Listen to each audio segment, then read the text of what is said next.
Scott, the market's a bit flat today. Why? Ricardo, good afternoon. It is a story, unfortunately, when the banks and the miners aren't going anywhere, neither is the market. Both the big banks and the big miners are flat to down today. And the growth in the consumer stocks, just not enough to drag us higher. Right, US corporate reporting season begins this week. I'm guessing the numbers from the banks will be closely monitored. How will the results influence trade? I think this is going to be a big one, Ricardo, because this is the story of the kind of rest of the Western world's recovery from COVID.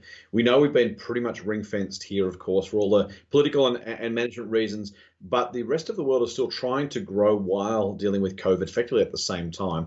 If the US companies can deliver decent earnings growth and those banks can keep their balance sheets reasonably clean, then we should be in good shape. If not, it might be pause for concern for Australia. And I guess the biggest mover on the 200 today is buy now, pay later company Zip.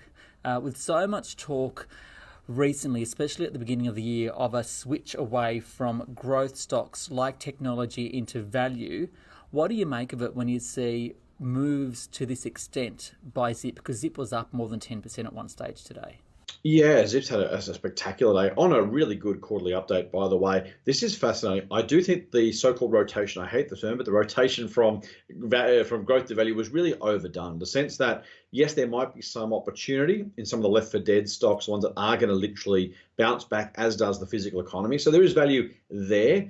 Some of the companies that have been ignored, though, some of the e-commerce retailers that frankly are cheaper on a PE basis than the likes of Woolworths, and you ask yourself what the growth trajectories of both those businesses are likely to be moving forward, it's fair to say, I think, that the market still needs to work out what is long-term growth and what is short-term opportunity. Maybe today's move in Zip might be a reminder that some of those growth companies are going to have long-term growth potential that the big guys won't.